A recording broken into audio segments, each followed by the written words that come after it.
শুরু করতে চাই আলোচনাটা। প্রথম প্রশ্নটা হচ্ছে, মব ভায়োলেন্সের ভয়ে কিংবা ধর্মীয় বিভিন্ন সংগঠনের ভয়ে যদি বিসিসিআই মোস্তাফিজুর রহমানকে নিরাপত্তা দিতে না পারে আইপিএলের জন্য, তাহলে 2026 টি-20 ওয়ার্ল্ড কাপে যখন পুরো বাংলাদেশ টিম অংশগ্রহণ করবে ভারতের মাটিতে, এই পুরো দলকে তারা কিভাবে নিরাপত্তাটা দেবে? এবং সেখানে তো আসলে বাংলাদেশের কোচিং স্টাফরাও থাকবেন, দর্শকরা যারা খেলা দেখতে যাবেন তারাও থাকবেন, ডিপ্লোম্যাটসরাও থাকবেন। তাহলে তাদেরকে কিভাবে নিরাপত্তা দেবে?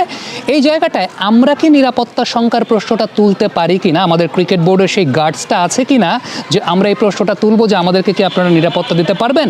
আমরা নিরাপত্তা শঙ্কায় ভুগছি উল্টা, সো টি-20 ওয়ার্ল্ড কাপটা আমরা ইন্ডিয়ার মাটিতে খেলবো না। এটা কি তারা পারবেন কিনা? এটা হচ্ছে প্রথম প্রশ্ন। দ্বিতীয় প্রশ্ন হচ্ছে, আমাদের দেশ যদি এতটাই অসাম্প্রদায়িক হয়, আমরা যদি এতটাই খারাপ হই, তাহলে আমাদের যে খেলা যখন হয়, ব্রডকাস্টিংয়ে যারা কাজ করে তাদের ম্যাক্সিমামই হচ্ছেন ইন্ডিয়ান ব্রডকাস্টার। মানে হচ্ছে কমেন্টেটর তো আঞ্জুম চোপড়ারা আসেন, সেই সাথে ব্রডকাস্টিংয়ে ক্যামেরার পেছনে যে ডিরেক্টররা কাজ করেন, ক্যামেরা ক্রুরা কাজ করে, তার ম্যাক্সিমামই ইন্ডিয়ান। তাহলে আমরা যদি এতটাই খারাপ হই, তাহলে আপনাদের এত ক্রুকে আমাদের এখানে কেন খেলতে আসতে দেন? তখন আপনারা নিরাপত্তা শঙ্কায় ভোগেন না? বা তখন আপনাদের কাছে মনে হয় না যে আমরা তো অসাম্প্রদায়িক, তাহলে আমাদের দেশে আপনাদের এত ক্রুকে কেন পাঠাবেন? এই প্রশ্নটাও কিন্তু আসলে করাটা খুবই যৌক্তিক। নাকি সেই জায়গাটা টাকা পয়সার ব্যাপার আছে, টাকাটা আপনাদের দেশে যাবে, তখন আমরা খুব ভালো হয়ে যাই? সো এই প্রশ্নটাও কিন্তু চলে আসতে পারে। এবারে আমি দুইটা মন্তব্য একটু পড়তে চাই। প্রথম মন্তব্যটা করেছেন কিরণ মরে, যিনি 83 বিশ্বকাপ জয়ী ভারতীয় দলের সদস্য। তিনি মন্তব্য করেছেন এরকম, সেটা হচ্ছে যে আমি জানি না ক্রিকেটের সঙ্গে রাজনীতিকে কেন মেশানো হচ্ছে এবং ক্রিকেটটা আসলে কোন দিকে যাচ্ছে সে ব্যাপারটা নিয়ে আমি শঙ্কিত, সে ব্যাপারটা নিয়ে আমি সন্দিহান। আরেকটা মন্তব্য শশী থারুরের, যিনি একজন ইন্ডিয়ান রাজনীতিবিদ, তিনি মন্তব্য করেছেন, বাংলাদেশের সংখ্যালঘুদের উপর নির্যাতনের সঙ্গে ক্রিকেটকে যুক্ত করার কোনো মানে হয় না। মোস্তাফিজ একজন ক্রিকেটার, তাকে এসবের মধ্যে টেনে আনা ঠিক নয়। সে কারো বিরুদ্ধে ঘৃণা ছড়ায়নি, কারো উপর আক্রমণ করেনি, অথবা এই ধরনের ঘৃণ্য কাজকে সমর্থন করেনি। একদম এক্স্যাক্ট কথাটা তিনি বলেছেন, যেটা হচ্ছে ক্রিকেটের সঙ্গে রাজনীতিকে মেশানোর কি আসলেই কোনো যৌক্তিকতা আছে, বা এটা কি কোনো ম্যাচিউরিটির লক্ষণ? তবে এই প্র্যাকটিসটা বিসিসিআই কিন্তু বহু বছর ধরেই করে আসছে। আসলে আপনি দেখবেন আইপিএলে পাকিস্তানি ক্রিকেটাররা খেলতে পারে না, ইন্ডিয়া পাকিস্তান দ্বিপাক্ষিক সিরিজটাও হয় না, সেটা রাজনৈতিক বৈরিতার কারণে।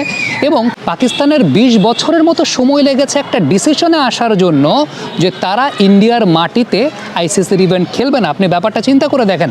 আরেকটা কথা বলি, সেটা হচ্ছে 2013 আইপিএলে শ্রীলঙ্কান ক্রিকেটাররা চেন্নাইয়ের মাটিতে খেলতে নিষিদ্ধ ছিল। চেন্নাইয়ের মাটিতে শ্রীলঙ্কান ক্রিকেটারদেরকে খেলতে নিষিদ্ধ করে দেওয়া হয়েছিল এবং তারা তখন খেলতে পারে না। সো বিসিসিআই কিন্তু এই প্র্যাকটিসটা বহু আগে থেকেই করে। এখন ক্রিকেট তো জেন্টলম্যানস গেম আমরা জানি, আর ইন্ডিয়ান ক্রিকেট বোর্ড অনেক বড় ক্রিকেট বোর্ড। আমরা তো ধরে নিচ্ছি যে আমরা অনেক ছোট ক্রিকেট বোর্ড, আমাদের অনেক সীমাবদ্ধতা আছে। সরকার বা রাষ্ট্র আমাদের ক্রিকেট বোর্ডে যখন হস্তক্ষেপ করে, সেই প্রেশার আমরা হ্যান্ডেল করতে পারি না, কারণ আমরা ছোট ক্রিকেট বোর্ড, আমাদের ওই গার্ডসটা নাই। অস্বীকার করার কোনো কিছু নাই, কিন্তু আমাদের চাইতেও কম গার্ডসই তো দেখা যাচ্ছে ইন্ডিয়ান ক্রিকেট বোর্ডকে, যে তারাও এই বিষয়গুলোতে প্রভাবিত হয় এবং আমাদের চাইতে আরও বেশি মাত্রায় প্রভাবিত হয়। যদি তারা প্রভাবিত না হতো, তাহলে ইন্ডিয়া আইপিএলে পাকিস্তানি ক্রিকেটাররা না খেলা, আমরা পাকিস্তান ইন্ডিয়া দ্বিপাক্ষিক সিরিজ না হওয়া, 13 সালের আইপিএলের মঞ্চে শ্রীলঙ্কান ক্রিকেটাররা তামিলনাড়ুতে বা চেন্নাইতে কোনো ম্যাচ খেলতে না পারা, এই ঘটনাগুলো তো ঘটে, এই ঘটনাগুলো তো ঘটছে। তাহলে আমরা তো আমাদের ব্যর্থতা একদম স্বীকার করে নিয়ে যে আমাদের ক্রিকেট বোর্ড তো আলটিমেটলি অথর্ব, কোনো গার্ডস নাই, এটা অস্বীকার করার কিছু নেই। রাজনৈতিক হস্তক্ষেপ, সরকারি হস্তক্ষেপে আমাদের ক্রিকেট বোর্ড প্রভাবিত হয় বা কিছু করতে পারে না। কিন্তু ইন্ডিয়াতে তো এত বড় ক্রিকেট বোর্ড, বিশ্বের সবচেয়ে ধনী ক্রিকেট বোর্ড, এত বড় ক্রিকেট বোর্ড, তারাও এসবে প্রভাবিত হয়। তাহলে তো সেই জায়গাটা আমরা আরও বেটার হ্যান্ডেল করতে পারি।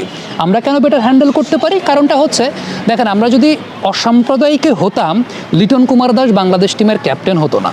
আমরা যদি অসাম্প্রদায়িক হতাম, তাহলে সৌম্য সরকার আমাদের দেশের ক্রিকেটে ডমিনেট করে ক্রিকেট খেলতে পারতো না। আমরা যদি অসাম্প্রদায়িক হতাম, তাহলে ইন্ডিয়ান ক্রুরা যারা এখানে ক্রিকেট ব্রডকাস্টিং করতে আসে, তারা এইরকম আতিথ্যতা পেয়ে প্রতি বছর আইপিএল, প্রত্যেকটা দ্বিপাক্ষিক সিরিজে এত টাকা পয়সা কামিয়ে যেত না। একদম সলিড কথা, যেটা আঞ্জুম চোপড়ারা তারা এখানে এসে কমেন্ট্রি করতে পারতেন না। তাহলে আমরা অসাম্প্রদায়িকটা আসলে কোন জায়গাটায় হলাম? এখন ওই যে আবারও বললাম যে রাজনৈতিক বিভিন্ন কথাবার্তা আসবে, বিভিন্ন কথাবার্তা আছে, সেই জায়গাটায় একটা দেশের cricket board being the organization তাদের ডিপ্লোম্যাটিক বা তাদের দক্ষতার পরিচয়টা কিন্তু সেখানে পাওয়া যায়। কেন আর্শদীপকে আমরা দেখি না খালিস্তানি বলে তাকেও নিষিদ্ধের দাবি উঠেছিল, সেই জায়গাটা তো ইন্ডিয়ান ক্রিকেট বোর্ড হ্যান্ডেল করেছে, আমরা দেখেছি। আর দেখেন একটা বিষয় যে ইন্ডিয়াতে এই সমস্ত প্রোপাগান্ডা, এই সমস্ত কথাবার্তা, রাজনৈতিক হস্তক্ষেপ চলতেই থাকে। আর্শদীপকে খালিস্তানি বলে তারা খেলতে দেয়নি। আমাদের দেশে কি আমরা কখনো দেখেছি যে কোনো প্লেয়ার হিন্দু বলে তাকে খেলতে দেওয়া হবে না, বা কোনো প্লেয়ার হিন্দু বলে তাকে নিয়ে কথা উঠেছে? আমাদের দর্শকরা কখনোই এরকম করে না, আমাদের দর্শকরা কখনোই এরকম করে না। সাম্প্রদায়িক কোনো দাঙ্গা আমাদের দেশের দর্শকরা কখনোই কোনো দিন কোনো ক্রিকেটারকে নিয়ে করে নাই, কোনো দিনই করে নাই। সো আলটিমেটলি ফ্যাক্টের জায়গাটা হচ্ছে তাইলে আমরা আসলে কিভাবে ক্রিকেটের জায়গাটায় অসাম্প্রদায়িক হলাম আমি এটা জানি না। একটা দ্বৈত নীতি আমি আসলে দেখি বিসিসিআইয়ের, সেটা হচ্ছে পাকিস্তানি ক্রিকেটাররা আইপিএল খেলতে পারেন না, ইন্ডিয়ান পাকিস্তান দ্বিপাক্ষিক সিরিজ হয় না, কিন্তু রবি শাস্ত্রী আর ওয়াসিম আকরাম একসঙ্গে কমেন্ট্রি করেন এবং তারা সেটার নামও দিয়েছেন শ্যাজ অ্যান্ড ওয়াজ শো। এবং ওই শ্যাজ অ্যান্ড ওয়াজ কমেন্ট্রি পিরিয়ডটার মানে ব্র্যান্ডিং রেট নাকি সবচাইতে বেশি হয়, এখানেও টাকার একটা ব্যাপার আছে। আবার ওয়াসিম আকরামকে আপনি দেখবেন যে কলকাতা নাইট রাইডার্সের হয়ে তিনি কোচিংও করিয়েছেন, সেটাও আমরা দেখতে পেয়েছি। আবার আইপিএলে তারা কমেন্ট্রিও করেন। রমিজ রাজা তো একবার পিএসএলের পোস্ট ম্যাচ প্রেজেন্টেশনে ভুলে আইপিএল বলে ফেলেছেন।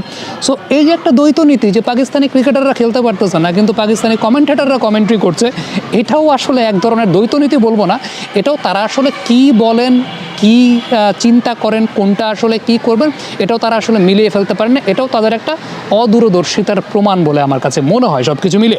সো দিন শেষে আবারও একটা কথা বলি, সেটা হচ্ছে যে শহীদ ওসমান হাদি একটা কথা বলেছেন, তার একটা ভিডিও ক্লিপ ভাইরাল হয়েছিল খুব রিসেন্ট টাইমে। সেটা হচ্ছে যে ইন্ডিয়ার সাথে তো আমাদের শত্রুতার আসলে কোনো কিছু নাই, ইন্ডিয়ার সাথে আমাদের শত্রুতার কোনো কিছু নেই। ইন্ডিয়া যদি আমাদের বন্ধু রাষ্ট্র হতে চায় সেটা হতে পারে, কিন্তু ইন্ডিয়া যদি আমাদের উপর বসিং করতে চায়, ইন্ডিয়া যদি আমাদের উপর আধিপত্য করতে চায়, আমাদের সেই জায়গাটায় প্রবলেম আছে। কত শিক্ষিত মানুষের মতো কথা, এই জায়গাটায় প্রবলেম আছে। এখন ওই যে ব্যাপারটা এরকম যে আপনি যদি কোনো কিছু আমার উপর আসলে চাপিয়ে দেন, আমি যেটা না, আপনি যদি আমার সেটা বলেন, আমি তো কয়েকটা এক্সাম্পল দিলাম যে আলটিমেটলি যদি এই আমাদের দেশ যদি এরকম অসাম্প্রদায়িকই হতো, সৌম্য সরকার, লিটন কুমার দাস আমাদের ক্যাপ্টেন হন না, ইন্ডিয়ান এত মানুষ আমাদের এই জায়গাটায় কাজ করছে, ব্রডকাস্টিং ক্রু হিসাবে কাজ করছে, আমরা তো তাদেরকে আতিথেয়তা কম দিই না, টাকা পয়সাও কম দিই না, উল্টা আমাদের চাইতে তারা আরও টাকা পয়সা বেশি ইনকাম করেন ওই সময়টাতে। সো আমার কাছে পুরোপুরি বিষয়টা অযৌক্তিক মনে হয়। এবং টু বি ভেরি অনেস্ট, এখন নিরাপত্তার প্রসঙ্গটা যেহেতু বলা হচ্ছে, যে নিরাপত্তা সংখ্যাটা আছে, বিসিসিআই তাদের মতো করে সেই মন্তব্যটা করেছে যে মোস্তাফিজুর রহমানকে নিরাপত্তা তারা দিতে পারবে না, তাইলে আসন্ন T20 ওয়ার্ল্ড কাপে কি পুরো টিমকে তারা নিরাপত্তা দিতে পারবে? কনসার্ন তো এখন আমার টিমকে নিয়ে, আমাদের টিমকে নিয়ে আমাদের হচ্ছে। সো আমাদের ক্রিকেট বোর্ডের তো সেই প্রশ্নটাও করা উচিত, সেই গার্ডসটা আছে কিনা এবং সেটা বলার মতো সক্ষমতা আছে কিনা যে আমরা T20 ওয়ার্ল্ড কাপের সবগুলো ম্যাচ আমরা শ্রীলঙ্কার মাটিতে খেলতে চাই, ইন্ডিয়ার মাটিতে না। লেটস সি আগামী দিনগুলোতে আসলে কী হয়। তবে ক্রিকেটের সঙ্গে রাজনীতি কখনো কারো ক্ষেত্রে কোনো সময় কোনোভাবেই একেবারেই কাম্য না। কমেন্ট বক্সে আপনাদের মন্তব্য মতামত জানতে চাই।